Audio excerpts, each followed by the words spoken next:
আজকে আমরা ২ টা অঙ্ক দেখব। খুব সহজ নিয়মে করা যায়। আসলে অঙ্ক ২ টা দেখার সাথেই আপনারা অনেকেই ভাবতে পারেন অঙ্ক ২ টি সহজেই করা যায়। কিন্তু এরকম অনেক অঙ্ক যখন সরকারি চাকরির পরীক্ষায় চলে আসে, তখন দেখা গেছে যে করাটা অনেক কঠিন হয়ে যায়। আর যদি আপনার জানা থাকে, আপনি সহজেই করতে পারবেন।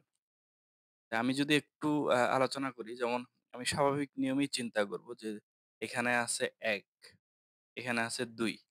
তাইলে ১ আর ২ আমার যদি গুণ করি, ১ গুণন ২, তাইলে আমরা সবাই জানি যে ২ হচ্ছে।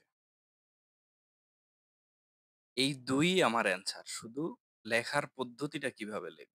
২ আমার অ্যান্সার। আমি স্বাভাবিক নিয়মে গুণ করব, করে দেখব যা আসে তাই আমার অ্যান্সার। এখন এই দশমিকের যে ঝামেলাটা, এটা আমরা হিসাব করব যে দশমিকের পরে সংখ্যা আছে কয়টা? দশমিকের পরে আছে ১, ২। এই যে এখানে ২ টা, এখানে ২ টা, ৪ টা। দশমিকের পরে আমার সংখ্যা আছে ৪ টা। তাহলে আমি ৪ টা সংখ্যা তৈরি করব। এই যে দশমিক দিলাম, এরপরে আমার ৪ টা সংখ্যা হইতে হবে। ২ তো একটা সংখ্যা আছেই। তাহলে আমি সামনে যদি ৩ টা 0 দেই, তাহলে আমার সংখ্যা তৈরি হবে ৪ টা। এই যে দিলাম। আর সামনে একটা 0 আমি দিতে পারি দশমিকের আগে, সমস্যা নেই। তাহলে আমার ৪ টা সংখ্যা, দশমিকের পরে ৪ টা সংখ্যা। আমি যদি এখানে দেখি, একমাত্র খ তেই এটা অ্যান্সার হয়।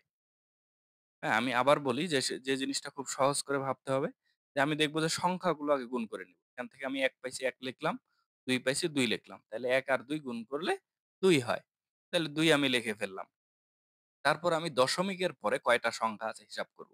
এই যে এখানে আছে দশমিকের পরে ২ টা, এই যে এখানে আছে দশমিকের পরে ২ টা। তাহলে টোটাল হইলো আমার দশমিকের পরে সংখ্যা ৪ টা। তাইলে আমি এই ৪ টা দশমিকের পরে সংখ্যা শুধু মিলাবো। যেমন ২ একটা বের হইলো, তাহলে বাকিগুলো মিলাইতে হইলে আমাকে অবশ্যই সামনে 0 দ্বারা পূরণ করতে হবে। তাহলে এরকম আরেকটা অঙ্ক দেখি। এই যে ২ আছে, ৫ আছে, ৪ আছে। আমি যদি গুণ করি, ২ এর সাথে ৫ গুণ করি, তাইলে হচ্ছে আমার ১০।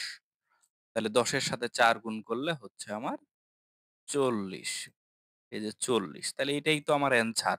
এখন আমি খালি দশমিকগুলো হিসাব করব যে দশমিক কয়টা আছে। তাহলে এখানে যদি আমি দেখি, এখানে হইলো আমার ১ টা, হ্যাঁ? এখানেও ১ টা, এখানেও ১ টা। তার মানে দশমিকের পরে টোটাল আমার সংখ্যা হইল ৩ টা। দশমিকের পরে টোটাল সংখ্যা আমার ৩ টা। তাহলে ৩ টা যেহেতু এখানে ১, ২, ২ টা আছে। তাহলে দশমিকের পরে ২ টা আছে, আরেকটা মিলাইতে হয়। তাহলে আমি কি করব? 0 দিয়ে দিব। তাহলে দশমিকের পরে আমার ৩ টা সংখ্যা মিলে গেছে। তাহলে এখান থেকে আমার অ্যান্সার দেখা গেছে যে 0.040, কোনো অ্যান্সার নাই। এই যে সামনে 0 দিলেও দিতে পারেন, না দিলেও সমস্যা নেই। এটা আমরা আগে থেকেই জানি। তাইলে এখন যদি আমরা দেখি যে আসলে দশমিকের পর ৩ টা সংখ্যা কিন্তু কোথাও নেই। দশমিকের পরে ৩ টা সংখ্যা। মানে এই 0, ০, ৪, ০ থাকতে হবে। তাহলে এটা যদি আমি একটু চিন্তা করি, ০.০৪ আছে। কিন্তু এখানে 0 নাই। এখানে 0 দেওয়া, না দেওয়া সমান কথা কিন্তু। 0 দিলেও হবে, না দিলেও হবে। তাহলে আমাদের অনলাইন ব্যাচে ভর্তি চলতেছে। এর চেয়েও আরো অনেক গুরুত্বপূর্ণ অঙ্ক শেখানো হবে। এই সপ্তাহে আমাদের ক্লাস শুরু হয়ে যাবে। আপনি যদি আমাদের কোর্সটা করতে চান, তাহলে আপনি ভর্তি হয়ে যেতে পারেন। ধন্যবাদ সবাইকে।